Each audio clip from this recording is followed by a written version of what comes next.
Buenos Buenos días, días, doctor. Jefferson, a todos. ¿Se escucha bien?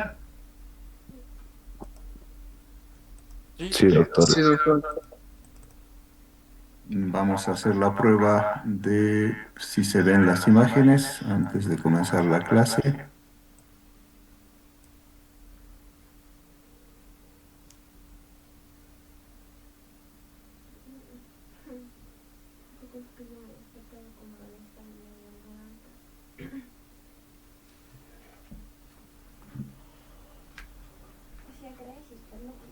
¿Se ve la imagen correctamente?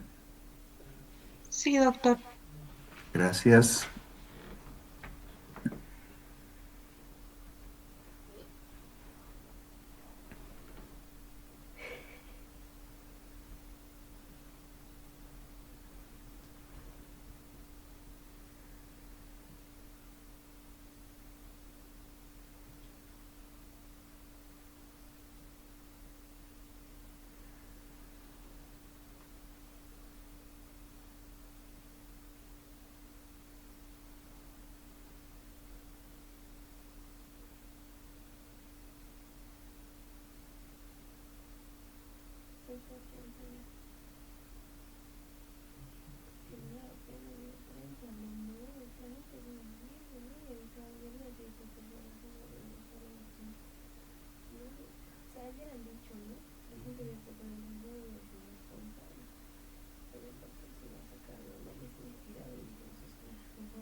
Bien, muy buenos días a todos ustedes.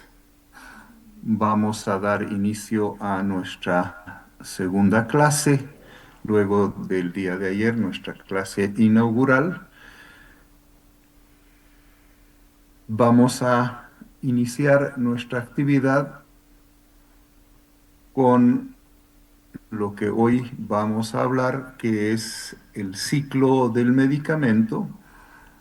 Es un ciclo vital, lo mismo que sucede con el ser humano, como habíamos expresado el día de ayer al terminar la clase.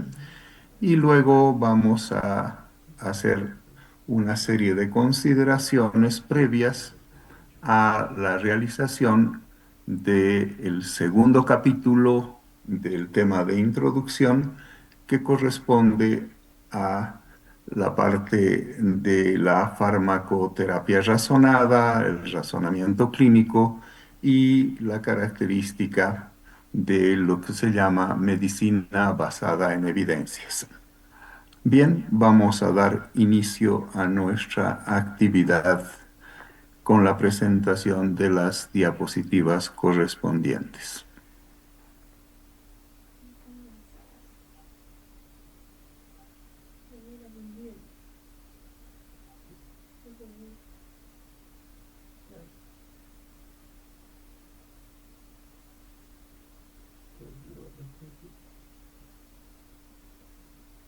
Bien, ¿a qué le llamamos nosotros ciclo vital del medicamento?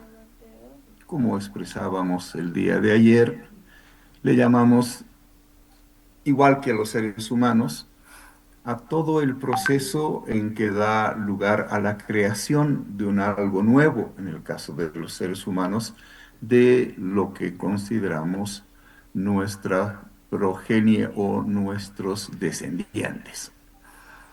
Eh, Esto quiere decir que se distinguen 5 etapas en la vida, que son la gestación, cuando se concibe el nuevo ser.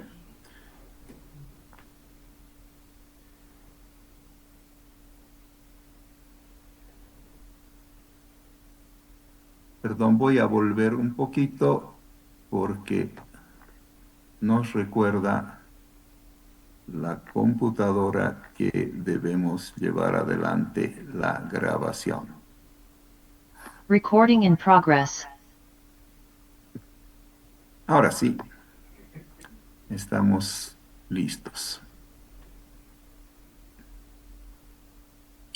Bien, decíamos que el ciclo vital del medicamento, así como el de los seres humanos, comienza con la gestación, continúa con el nacimiento, su crecimiento, su madurez, su envejecimiento o la llegada de la vejez y por último la muerte del ser humano y exactamente lo mismo sucede con el ciclo vital del medicamento.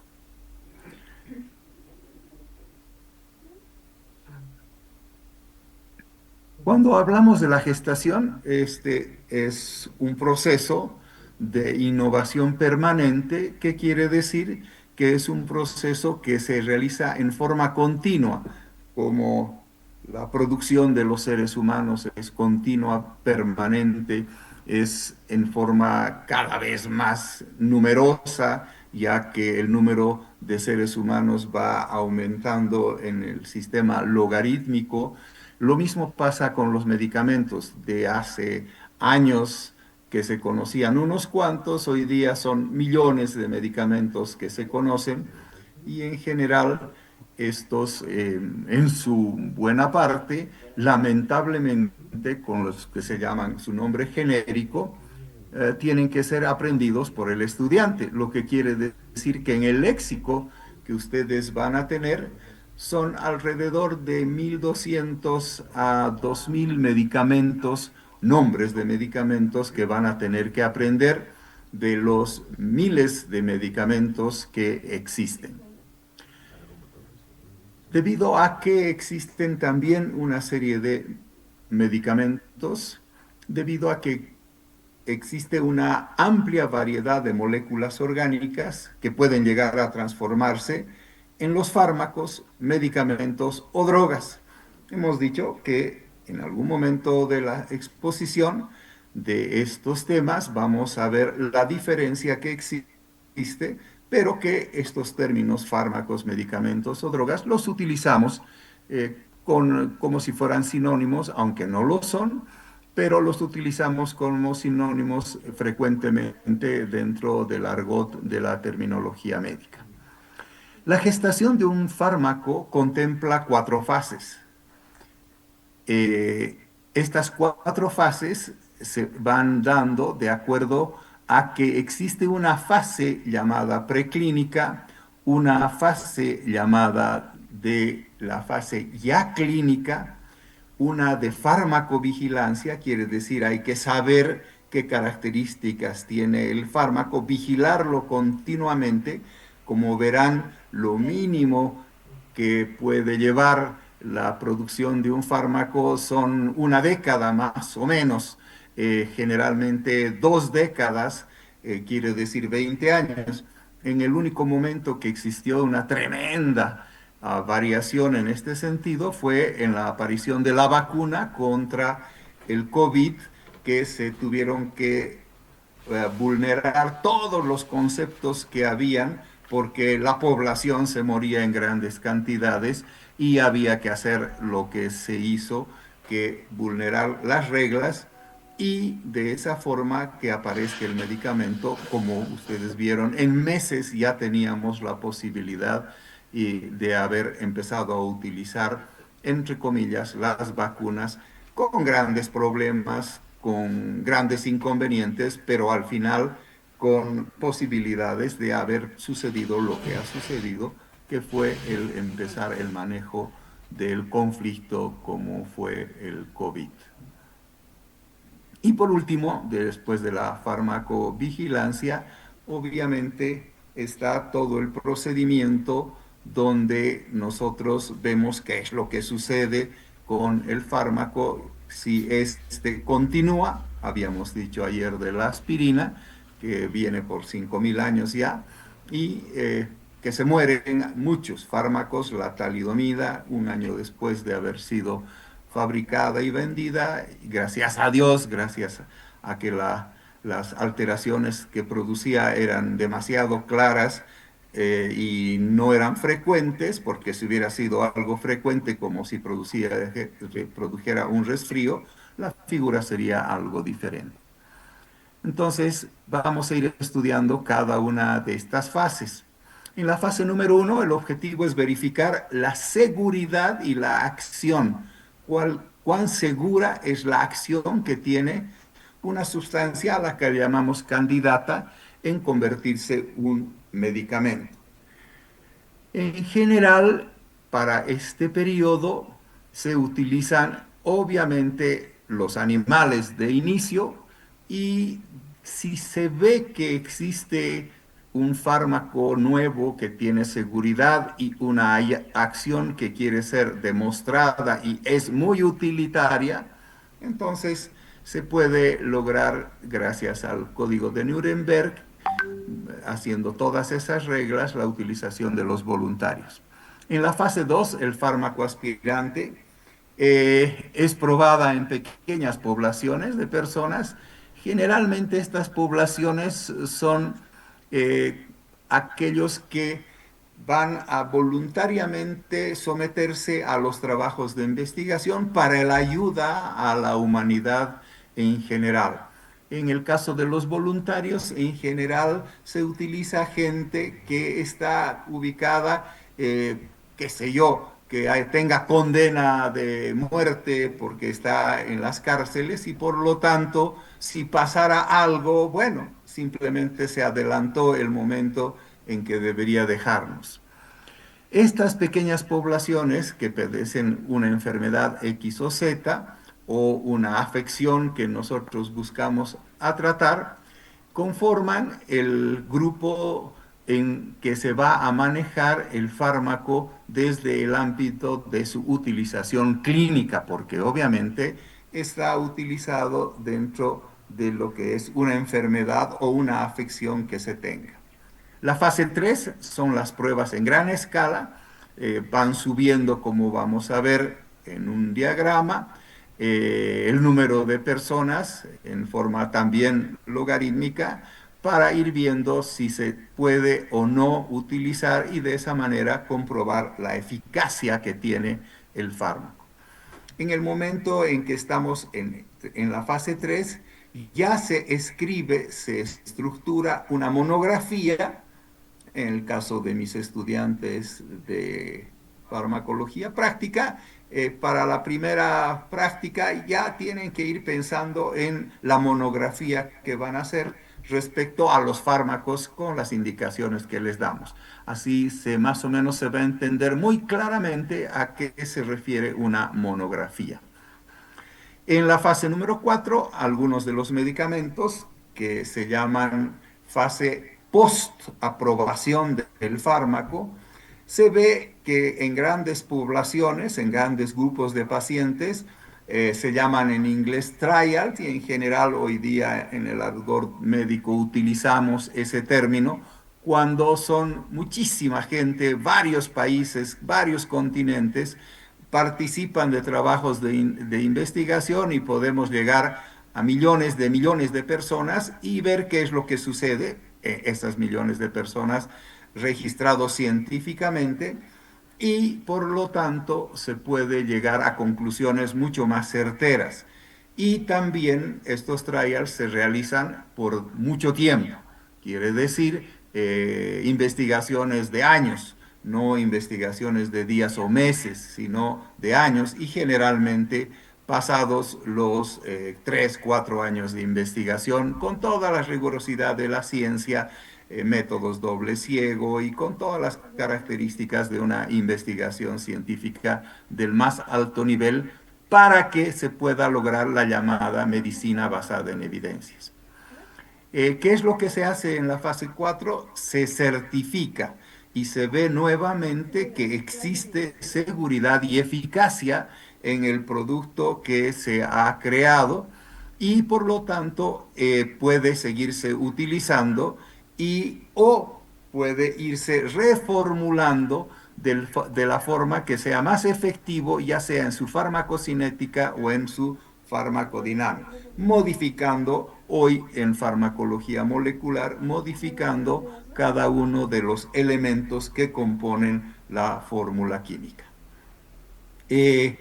Una obligación es que se requieren para que se produzca esta cuarta fase, se requieren entre 30 a 40 ensayos clínicos para que el producto pueda ingresar al mercado. Quiere decir, se ha hecho 40, 60 investigaciones clínicas y una vez que se ha demostrado que son seguro y eficaz, miren el orden, primero el ser humano debe ser el que tenga la seguridad de que no le va a producir daño y la eficacia es que dice que hace lo que dice que hace.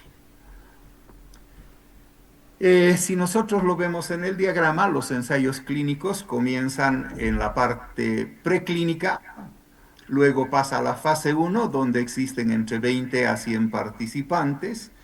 En estos momentos del preclínico y fase 1, el medicamento es probado para pruebas en seres humanos.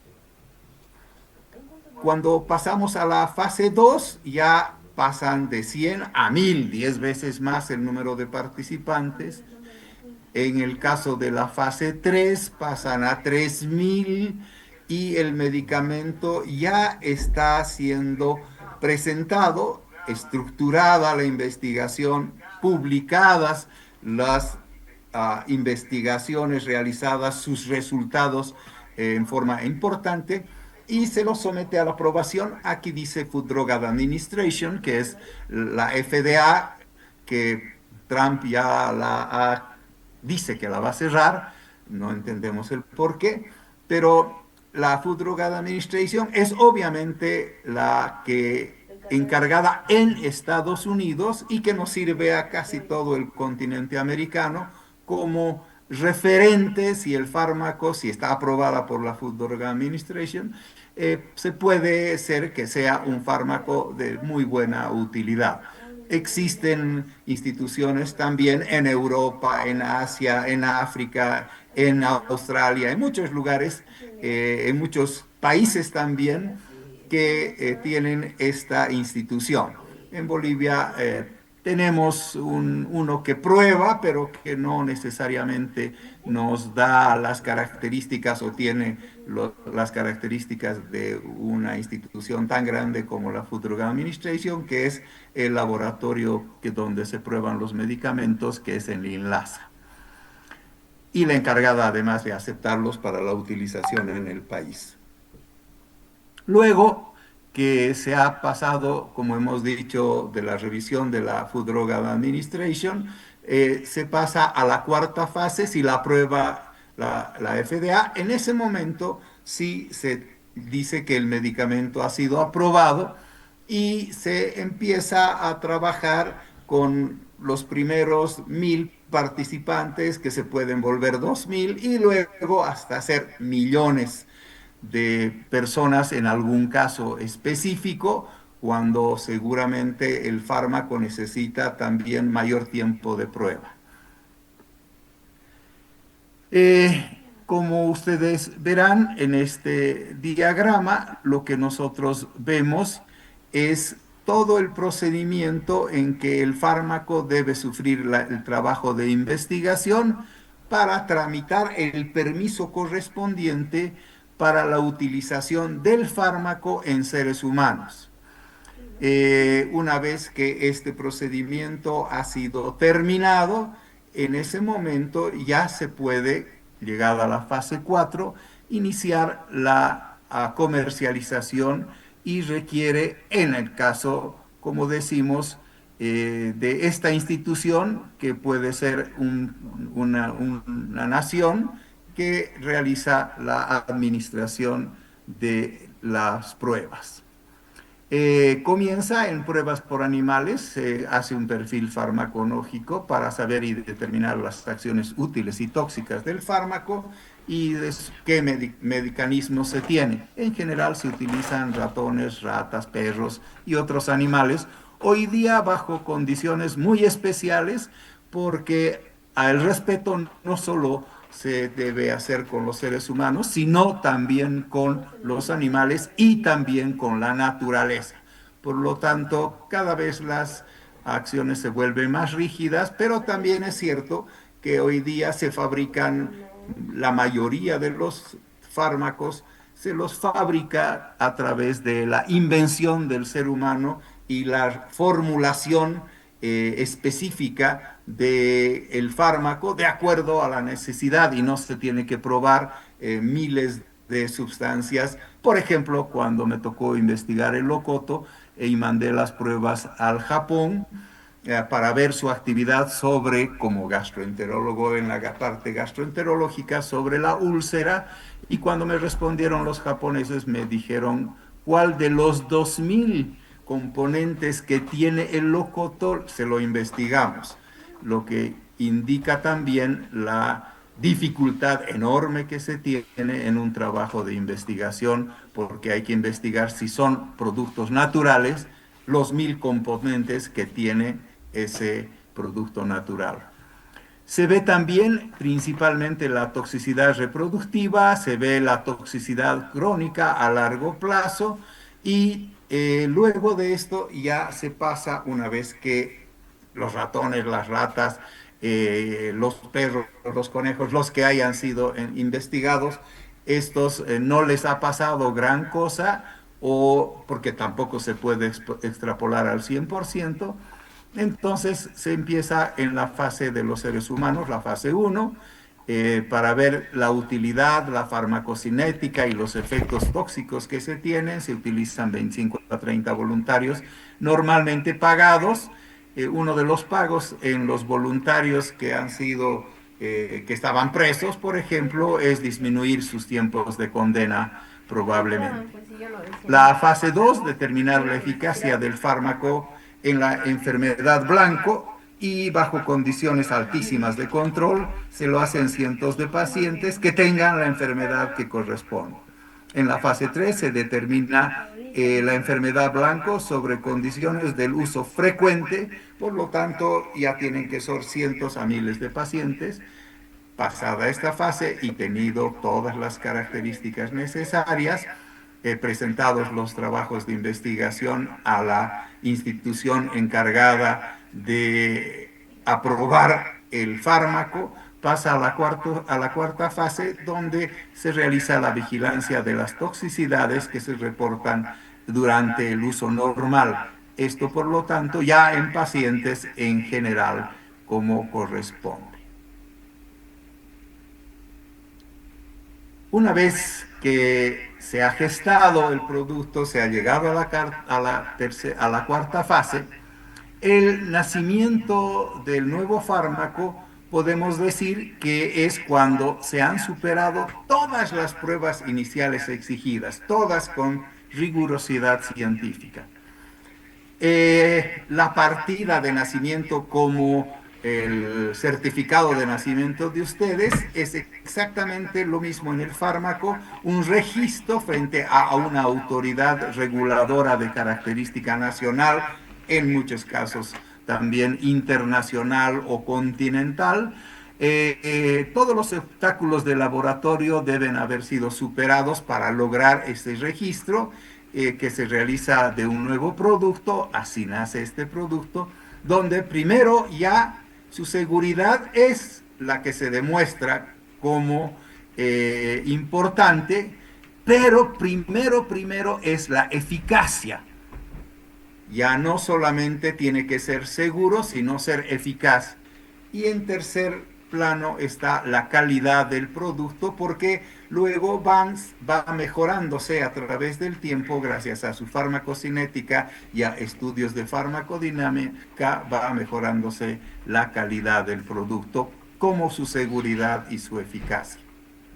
Se puede decir que el verdadero documento de identidad es la patente. Todo fármaco tiene una patente, quiere decir un trabajo de investigación que ha resultado en un producto de que alguien es el dueño, alguien tiene la propiedad intelectual garantizada de este producto y por lo tanto recibe todos los beneficios económicos correspondientes. A esto se le llama patente.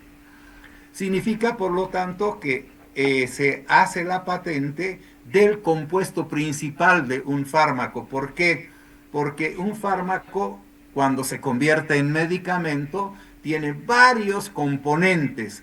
Puede venir talco, puede venir otras sustancias que mejoren su absorción, pero del que estamos trabajando para que haya sido este fármaco aceptado es de su compuesto principal, al cual obviamente es el que tiene la acción farmacológica, aunque hay también varios fármacos que son la suma de otros, de varios, para tener un mejor efecto farmacológico.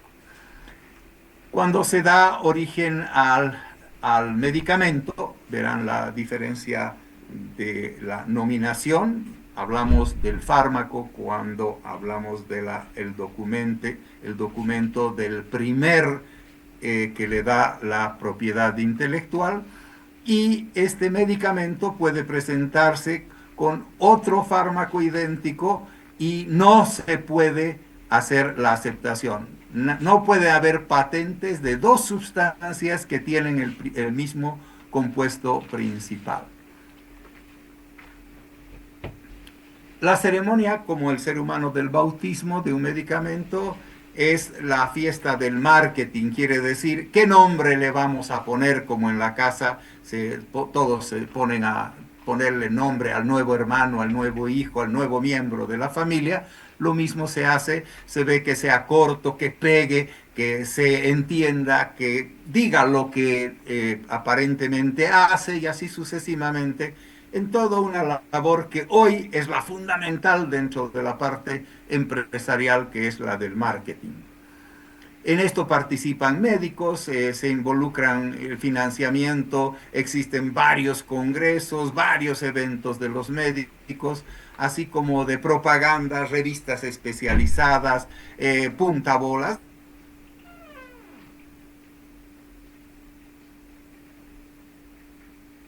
del medicamento.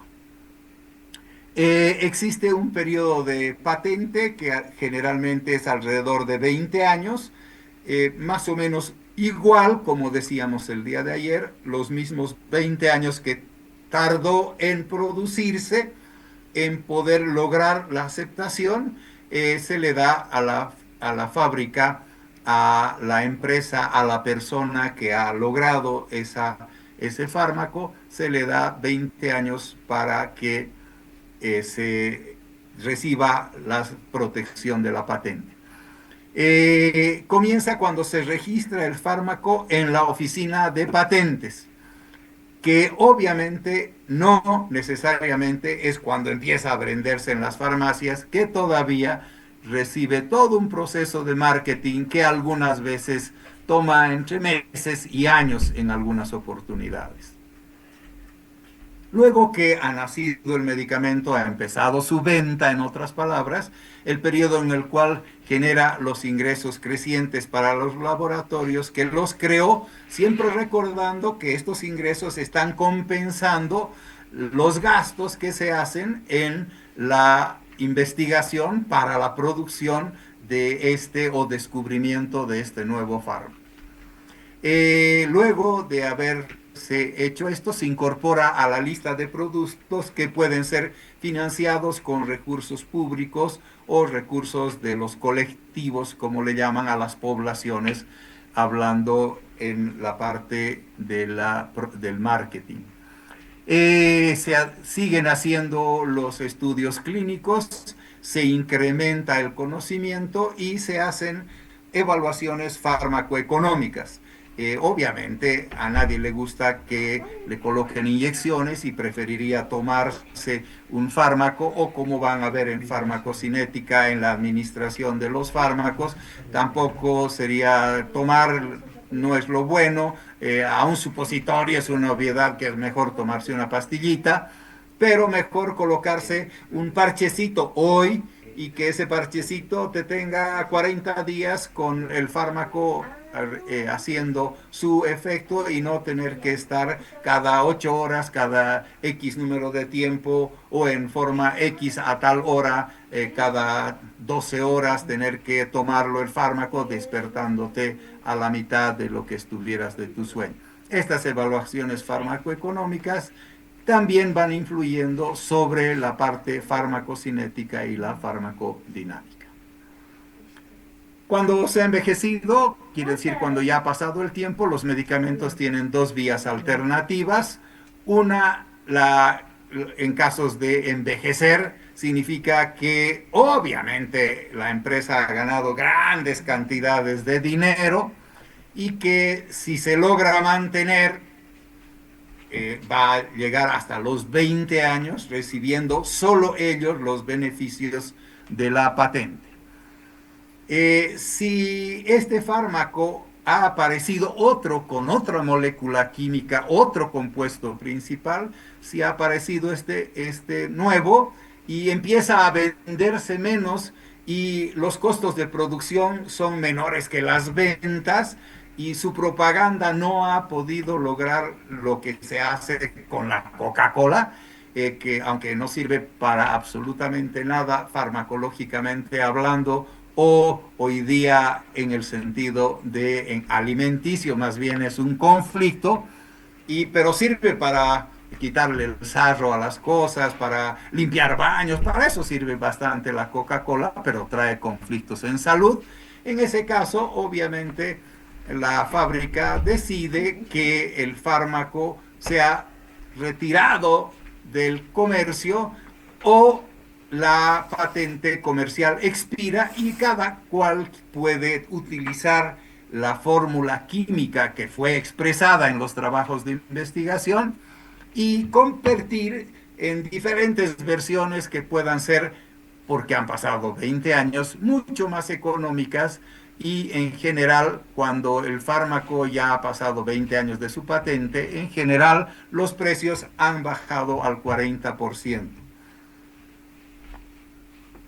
Cuando nosotros hablamos de los países, en general, parecería que en todas partes del mundo se protege la parte de las patentes. No es cierto, porque pueden ver ustedes que en Bolivia nos llegan una serie de medicamentos de otros países, no de los países de origen que tienen la patente, con el mismo producto, no necesariamente la misma investigación, pero ya se sabe la seguridad y ya se sabe su eficacia, con el mismo producto y que de acuerdo a su marketing, por ejemplo, la India, la China, Indochina y así sucesivamente, van produciendo los fármacos a precios mucho más baratos. En ese momento vamos a ver que aparece también el registro del fármaco con su nombre genérico y vamos a entender un poquito el cómo se puede producir el copiado de las moléculas en los laboratorios que son la misma molécula de aquel que la inventa. Obviamente estamos hablando de química, por lo tanto el invento en química de un lugar también puede ser inventado el mismo, hecho el mismo, como lo que sucede con los autos y demás, con las mismas características, y se convierten en competencia. Toda competencia en cualquier producto lo que hace es que se reduzcan los precios. Cuando hay escasez, pasa como en Bolivia, los precios se disparan. ¿Y cuándo se muere un medicamento? Un medicamento se muere cuando ocurre que es retirado del mercado y que su producción descontinúa. ¿Qué quiere decir su producción discontinúa? Quiere decir que no hay otra empresa que se anime a producirlo en el mercado porque no va a tener venta. Si no se vende algo, el producto se muere. Esto es más o menos lo que tendríamos que tener de idea. Sin embargo, podría decirse que son pocos los casos en que los medicamentos tienen, como los seres humanos, muertes naturales. Esto quiere decir que el tiempo que ha logrado la investigación, que como se ve claramente es alrededor de unos 20 años, cambió mucho, está cambiando mucho por las características hoy de la utilización del sistema de sintéticos y no el de productos naturales. Entonces sí hay variaciones hoy en estos conceptos. Los laboratorios que producen nuevos compuestos están listos para poder ser también relevados por sus antecesores. De hecho, nosotros en el ámbito de la gastroenterología comenzamos utilizando, por ejemplo, ranitidina, cimetidina, y rápidamente pasaron los tiempos. Me tocó hacer investigaciones para nuestra sociedad científica de estudiantes sobre, por ejemplo, otros fármacos que tenían las mismas acciones farmacológicas, pero rapidísimo aparecieron el omeprazol, apareció el pantoprazol y así, rápidamente van apareciendo los compuestos que les han cambiado su farmacocinética y alguna parte, alguna forma de su eficacia en su farmacodinamia, y por lo tanto hoy día el negocio más grande del mundo es los fármacos. Quiere decir que las compañías más importantes en el mundo, aunque no parece porque queda bien, porque es un lucro el que se hace con los fármacos, no es lo mismo que las cosas que se hacen con la informática, por ejemplo. Y estas fábricas lo que hacen es rápidamente, en 20 años, tienen que lograr que su economía se estabilice en la producción de estos fármacos. Por lo tanto, cada laboratorio también en esos 20 años, en ese tiempo que tiene la patente, incorpora nuevas dinastías, quiere decir nuevos fármacos que se vuelven estrellas y que son los más vendidos, y por lo tanto los otros quedan rezagados y se mueren. Y de esta manera, los sobrevivientes de esta dinastía antigua, por ejemplo, la aspirina, 5.000 años, ya nos trae como característica el hecho, pero existen muchas fábricas, aunque la más famosa sea la aspirina de la Bayer. Si nosotros diagramamos el ciclo vital, como ustedes verán, en este diagrama se tiene toda la parte correspondiente a las diferentes fases y se tiene todo lo que corresponde a la gestación, el nacimiento, crecimiento, vejez, a cuando existe competencia y disminuyen las ventas o aumentan las ventas. Si disminuyen las ventas y existe más competencia, se retira el producto, y así sucesivamente.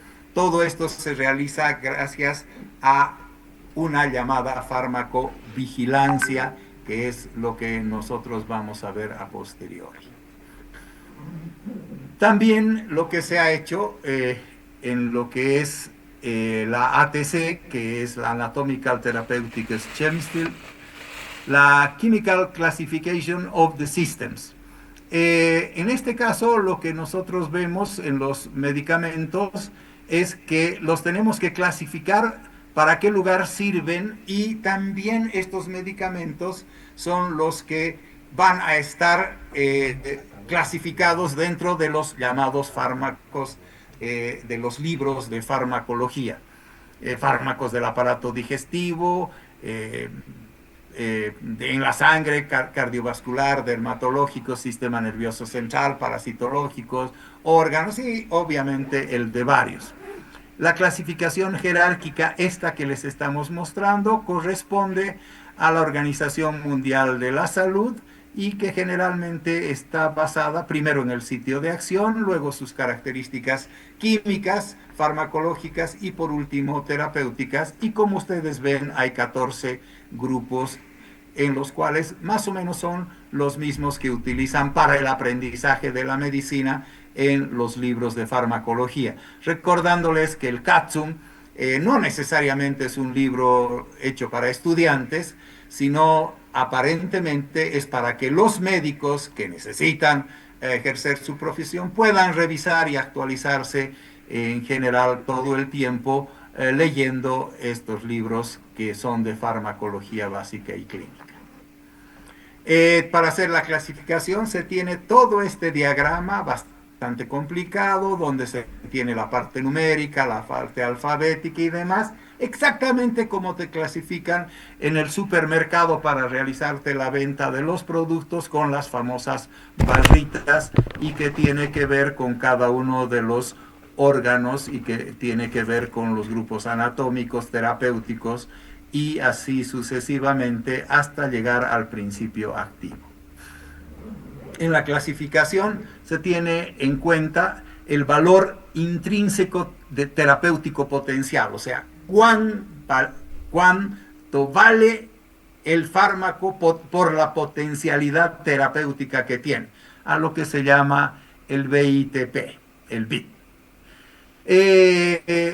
Primero hablamos de su valor elevado, los medicamentos de uso abierto con eficacia y seguridad demostradas a nivel de ensayos clínicos controlados, eh, tienen indicaciones definidas, sus efectos son inmediatos, son muy buenos. Por ejemplo, el caso de la penicilina, beta bloqueadores, insulina, clorpropamina, ibuprofeno, clortalidón y demás. Les recuerdo siempre que en farmacología general, en la primera parte, no hablamos específicamente de fármacos, nombres, sino hablamos de los fármacos en general para entender cada una de sus características, pero presentamos el ejemplo con algún nombre de algún fármaco especial. El valor dudoso o nulo que existen fármacos cuya eficacia terapéutica no ha podido ser demostrada en ensayos clínicos que son controlados y obviamente no tienen necesariamente las indicaciones que han sido anunciadas, por ejemplo, y se venden mucho por si acaso, ¿no? Los hepatoprotectores, la gastroenterología, las enzimas digestivas, el ginseng, bueno, todo lo que sirve para la caspa, la nostalgia, para el mal de amor, para los polvitos, para ver bien por la... Y que los pajpacos en la cancha lo hacen excelentemente bien, muchas veces mejor que las farmacias. Entonces, estas sustancias sí se las vende, pero no necesariamente han sido aprobadas y por lo tanto tienen valor dudoso o nulo. El valor relativo son medicamentos que tienen combinaciones irracionales, contienen varios fármacos, además tienen valores elevadísimos, por ejemplo, las cremas especiales para la cicatrización y así sucesivamente, cuya fórmula farmacológica no necesariamente es una de las que se puede en investigación en coherencia demostrar su eficacia. Por ejemplo, la asociación de amoxicilina, bromexina, dextrometorfano, el ambroxol, la metoclopramida, la simeticona, sin embargo, muy utilizados por el marketing que existe a nivel de los médicos, que podemos decir, sin el afán de molestar a nadie, que son comprados por las compañías farmacéuticas para recetar el medicamento y en muchos casos porque se les da un porcentaje de las ventas las instituciones que lo hacen. Medicamentos de combinación irracional en una sola forma farmacéutica y que dicen tener un beneficio importantísimo y la realidad es que no tienen ningún beneficio y más bien tienen un riesgo claramente desfavorable. Vamos a hablar ahora de la última parte que vamos a ir viendo en esta presentación y luego vamos a terminar con algunos términos especiales. A pesar de poder ser un muy buen trabajo de investigación, el producto es una maravilla y demás, sin embargo, lamentablemente por el desconocimiento de la característica farmacológica que tiene un producto, lamentablemente lo que más hay es el uso irracional del fármaco. Por lo tanto, el que no sabe farmacología, en mi caso, no pasa de curso, porque va a estar haciendo un uso irracional.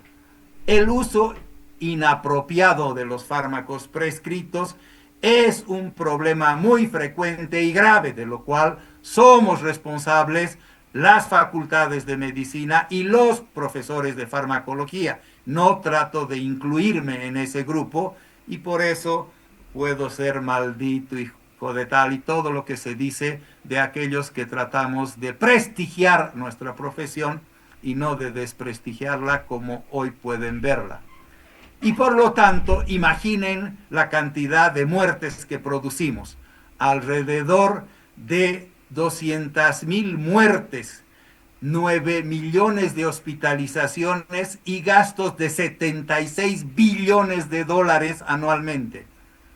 Ni siquiera ese 76 billones de dólares es 1000 veces más que el presupuesto de Bolivia. Miren lo que hacemos haciendo botar la plata de un país y matar a nuestra gente. Por lo tanto, por eso siempre demando que el profesor de farmacología debe ser responsable de lo que hace y que su estudiante aprenda, no pase porque mueve la colita, pone la platita y por lo tanto le dan la notita.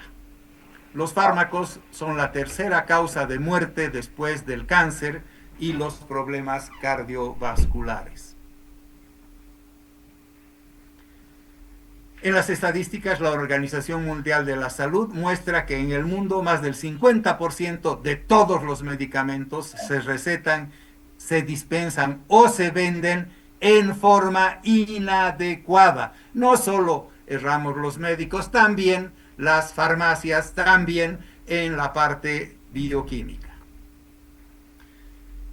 ¿Quiénes pueden cometer los errores? Primero, el prescriptor, quiere decir el médico. Segundo, el dispensador. Tercero, el fabricante, que le pone una fecha de expiración errada, que le cambia la fecha de expiración, que le pone unas indicaciones clínicas y demás errados y por lo tanto está mal utilizado, por lo tanto irracionalmente utilizado el fármaco.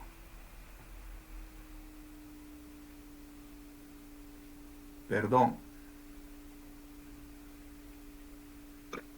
El comunicador, comprendiendo diferentes formas de promoción, el paciente que compra sin prescripción médica o porque la vecina, la abuela, la tía o el perro le ha ladrado y por lo tanto cree que es bueno el medicamento, la comunidad científica que se vende a las compañías comerciales y por último las autoridades sanitarias que aprueban medicamentos que lamentablemente no tienen los efectos que deberían ser los efectos que se conocen correctamente y reciben pues como corruptos las coimas correspondientes.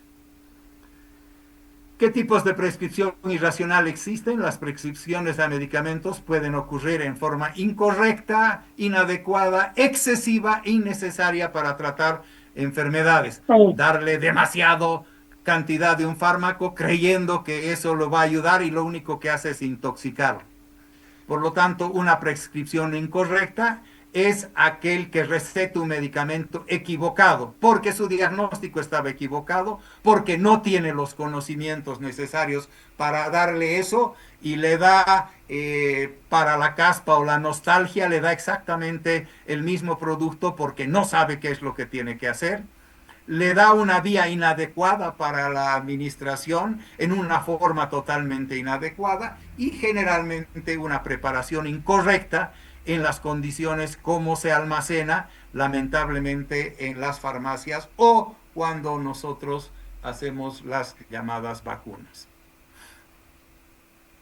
La prescripción inadecuada resulta de la no selección del medicamento más adecuado. Por lo tanto, vamos a ver en el segundo capítulo todo aquello que se hace para seleccionar al fármaco llamado P, que ya lo hemos visto, que es el fármaco adecuado para tratar esa enfermedad en ese paciente.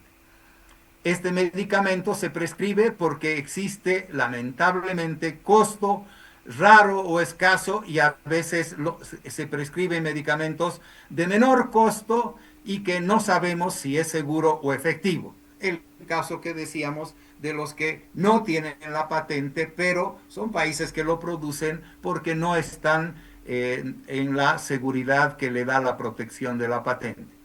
Y otras veces que hace que los medicamentos sean inelegibles, que no se elija, que no se tengan que haber elegido y que se los ha juntado y porque actúan entre sí en vez de producir beneficio, porque la receta del buen médico no debe tener más de uno o tres o dos, tres medicamentos, exagerando tres medicamentos.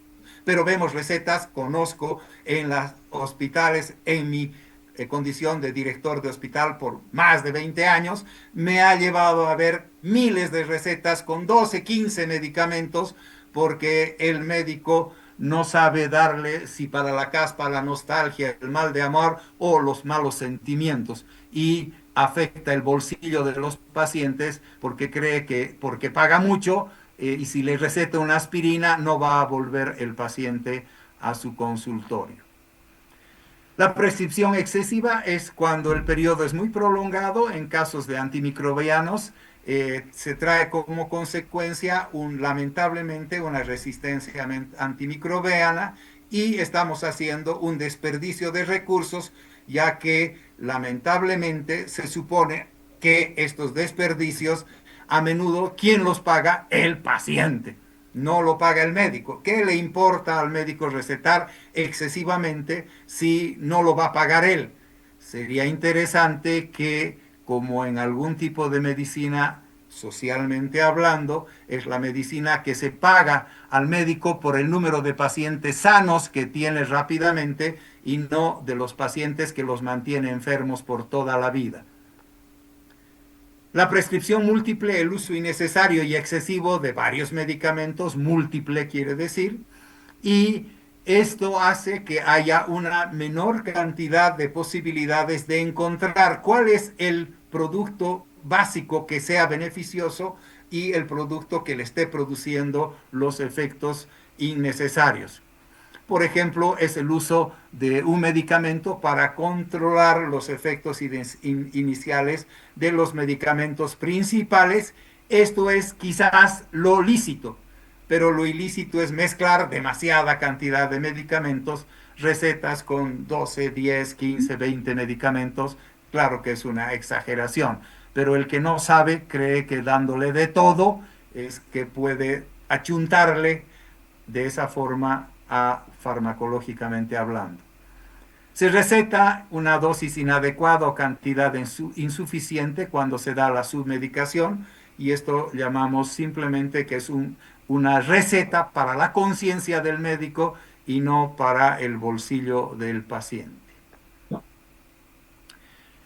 También existe modas y por lo tanto la presión por el cambio, existe la necesidad social de mejorar el uso de los medicamentos y por lo tanto también la implementación y control a través de los planes terapéuticos y de esa manera que se marquen las diferencias en la calidad de vida de los pacientes aparentemente.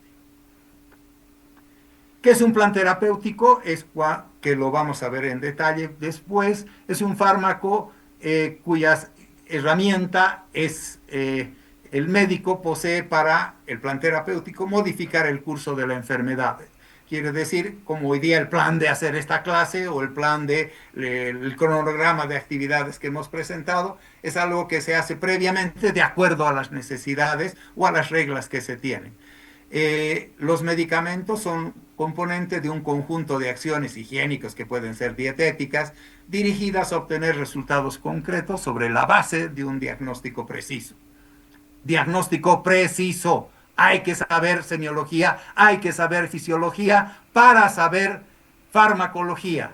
Lamentablemente, por algo que no entendemos, están en el mismo año, no saben nada de semiología, no saben nada de fisiopatología y sin embargo tienen derecho a hacer farmacología. Y algunos, además, llamados especiales, han fracasado haciendo sus clases de fisiología, fracasado en bioquímica y les dan todo el tercer año completo. Y obviamente nadie hace nada y los llaman especiales a esos estudiantes. ¿Qué será su especialidad? Un plan terapéutico considera siempre la edad, el sexo, la situación sociocultural, las enfermedades asociadas, hábitos dietéticos, consumo de otros medicamentos, otras sustancias que usan los individuos, el alcohol, los cigarrillos y demás, o el sedentarismo, que es una forma natural de vida hoy. El plan terapéutico siempre debe ser evaluado, por eso va a la reconsulta del médico en forma periódica para ver qué es lo que pasa con enfermedades asociadas o si se está consumiendo otros medicamentos, porque otros médicos sin saber, están recetando otros medicamentos que se contraponen en su acción. El plan terapéutico en el caso de los medicamentos siempre debe fijarse en el medicamento, la dosis, que depende, vamos a ver, de la edad, peso y la indicación médica, la vía de administración, su frecuencia y la duración de sus efectos, llamado vida media del fármaco. Como dice Mafalda, no es lo mismo el uso racional que el uso razonado. El uso racional del medicamento es un proceso que comprende la prescripción apropiada del medicamento, la disponibilidad oportuna del medicamento eficaz, que sea seguro, que tenga calidad comprobada, a la mejor relación costo-beneficio. Siempre que se da un medicamento hay que fijarse en el costo-beneficio. No tiene sentido darle el medicamento más caro si el medicamento que no es el más caro, otro puede tener el mismo efecto farmacológico y por lo tanto ayuda al paciente y ayuda a la comunidad. Esto fue dicho en la Organización Mundial de la Salud en 1985 en una conferencia en Nairobi y también nos permitió ver que somos altamente responsables, los que somos profesores de farmacología y los médicos en general, del uso adecuado de los fármacos. En la prescripción racional, no la irracional, implica que un médico puede prescribir de manera racional cuando está bien informado, ha aprendido y está haciendo el uso de su mejor criterio profesional al prescribir al paciente el medicamento más adecuado durante un periodo de tiempo que sea el correcto, el idóneo, que no sea más allá ni menos del tiempo exacto que se necesita. Se tiene libertad de prescripción de los medicamentos. El médico tiene esa libertad y tiene una capacidad de seleccionar aquel tratamiento que considere adecuado para el paciente, pero también para el bolsillo, y que implica el tener un buen conocimiento del medicamento, cuáles son sus efectos desde el punto de vista de beneficios, de riesgos y de costos. Queda muy claro que esa es una prescripción racional. Debemos hacer innovaciones en nuestros procesos educativos, como van viendo después de volver de haber estado en el Parlamento como senador a la facultad ya 5 años después de haber hecho eso. Estamos trabajando en realizar innovaciones porque el haber estado en ese cargo me ha permitido mirar desde la comisión que he estado, la primera comisión del Senado, de los derechos humanos y de la comisión de la parte constitucional y todo lo que corresponde a la legislación y la justicia, me ha hecho ver que es necesario realizar varios cambios en nuestros procesos educativos luego de 53 años de estar enseñando la farmacología. Y por lo tanto hay que enseñar habilidades para los estudiantes de la elección racional y la prescripción en el pregrado de la Facultad de Medicina, basado en el modelo normativo de la Organización Mundial de la Salud.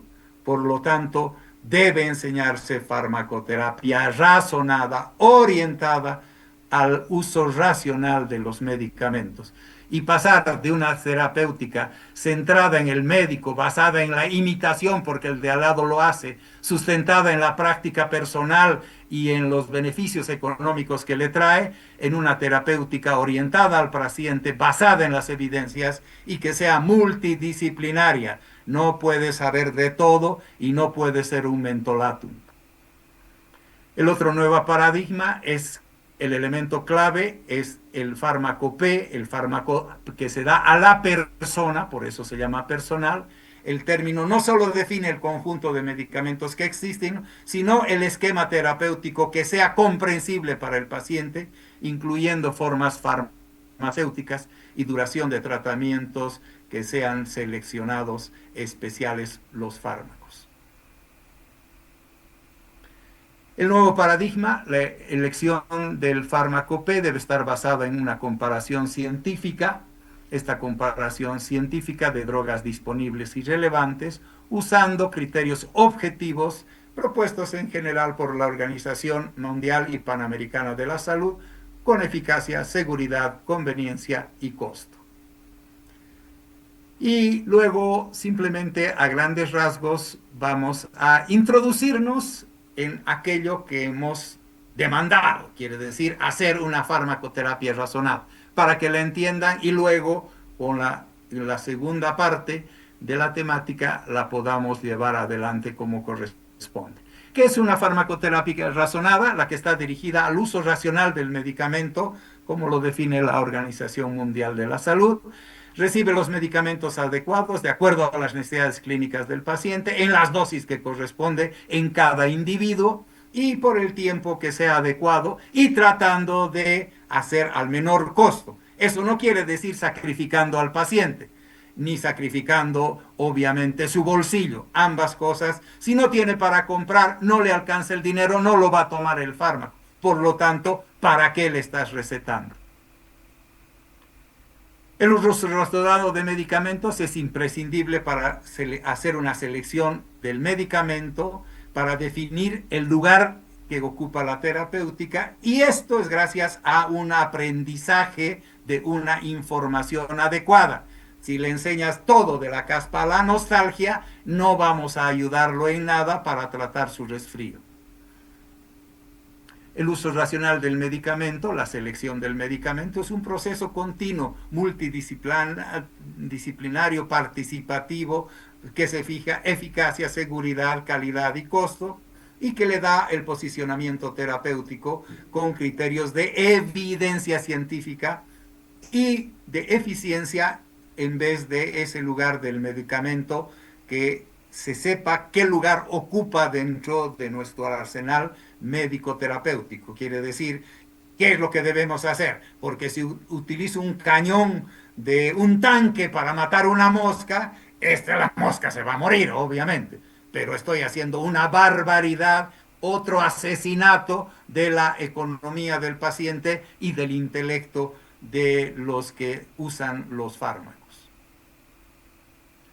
La selección de medicamentos es un proceso continuo, multidisciplinario y participativo que debe basarse nuevamente, como vamos a repetir hasta el cansancio, eficacia, seguridad, calidad, costo para asegurar el uso racional. Esto debe hacerse en el Servicio Departamental de Salud, en los centros hospitalarios y cada médico a nivel de su actividad privada o su actividad institucional.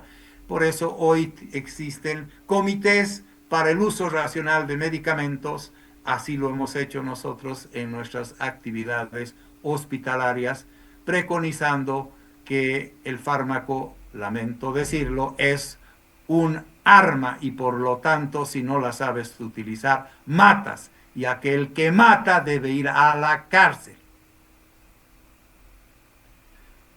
El posicionamiento terapéutico es una decisión proactiva, quiere decir no te tienen que decir todos los días que lo hagas, tú lo tienes que hacer, sustentada en la evidencia científica y en la eficiencia, para lograr un lugar importante y saber si el nuevo fármaco que existe en el arsenal terapéutico es o no es aquello que dice la propaganda. El uso racional del medicamento da dos resultados importantes: seleccionar y posicionar el medicamento donde debe ser. Para esto existe el medicamento P y está basado en las guías farmacoterapéuticas que existen como proceso multidisciplinario en las actividades que tiene el médico de propaganda, en las actividades farmacológicas, en bioquímicas, en las del marketing y así sucesivamente.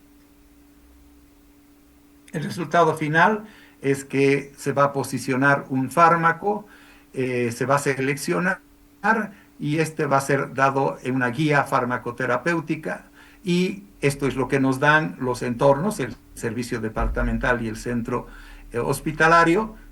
En nuestros hospitales, nosotros, el equipo, decidimos cuáles van a ser los fármacos que se venden en nuestra farmacia y que en nuestro hospital van a utilizar los medicamentos. No existe libre albedrío.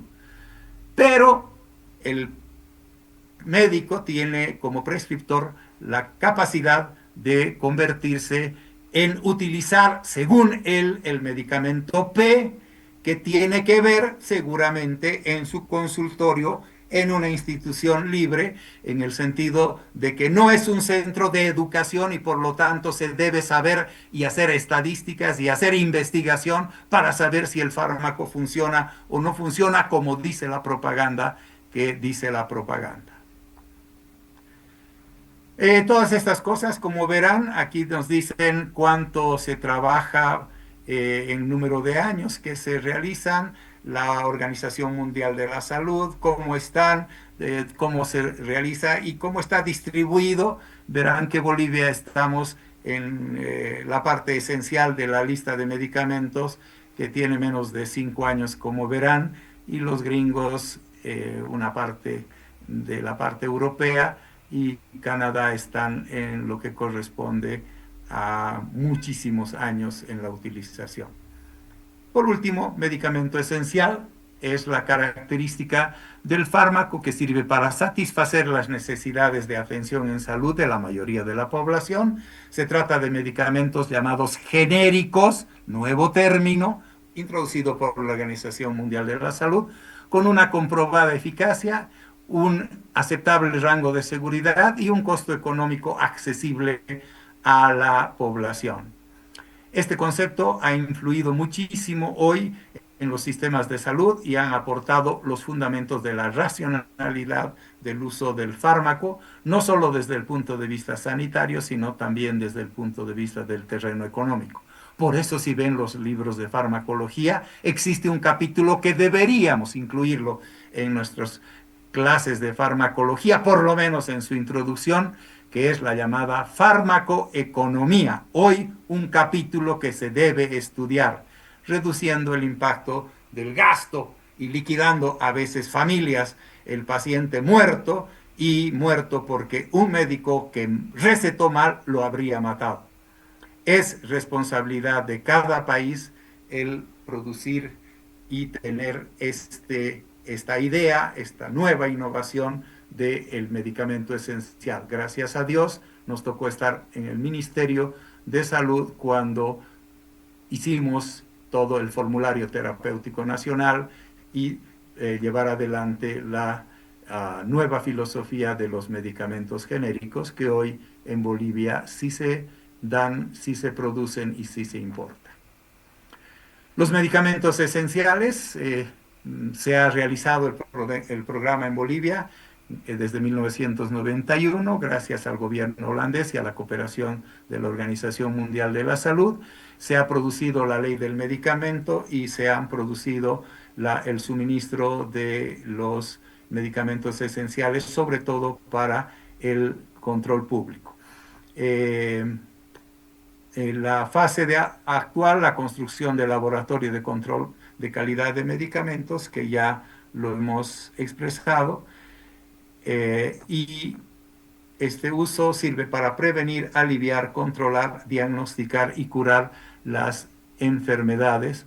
Por lo tanto, hay que tener mucho de ver que para prevenir son las vacunas, para aliviar son, por ejemplo, los analgésicos, para controlar una enfermedad que no tiene cura, por ejemplo, el cáncer, la diabetes, entre comillas, hoy la hipertensión arterial, para diagnosticar cuando hacemos, gracias al uso de contrastes, hacemos el diagnóstico, y para curar, entre comillas, curar, significa simplemente eliminar la causa de la enfermedad, lo cual no es fácil y a veces también produce conflictos. Bien, como verán, son 7:52 cuando habríamos terminado. Siempre mis clases terminan algo antes de las 8 de la mañana, dándoles a ustedes la oportunidad de ir hacia el lugar donde van a empezar a realizar sus prácticas, algunos a las 8 de la mañana, a otros a las 8:15, pero dándoles el tiempo correspondiente. Como habíamos expresado el día de ayer, lo que vamos a hacer es, como verán, hemos terminado el tema en los tiempos correspondientes, como se debe, sin haber hecho ninguna cosa que esté fuera de lo racional en el proceso educativo. Tenemos una buena asistencia, menor que la de ayer, 105 estudiantes hoy terminando esta charla, y ya no es necesario hacer la clase de esta noche, como ustedes podrán haber visto.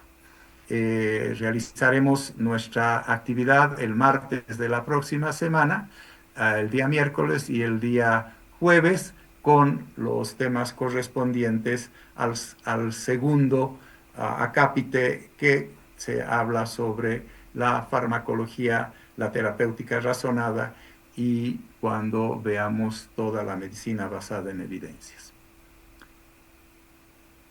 Cuando terminamos esa parte, la segunda parte, hacemos lo que se llama la clase de cierre de los temas que se han dado y ahí se hacen la parte de preguntas. Muy buenos días y que tengan un muy buen fin de semana. Nos vemos la próxima semana, recordándoles a todos los estudiantes que las prácticas se inician el día lunes ya en forma normal. Gracias, buenos días, hasta la próxima semana. Hasta luego, doctor. Gracias, Hasta luego. doctor. Hasta luego. Doctor. Hasta luego. Hasta Muy luego. buenos días.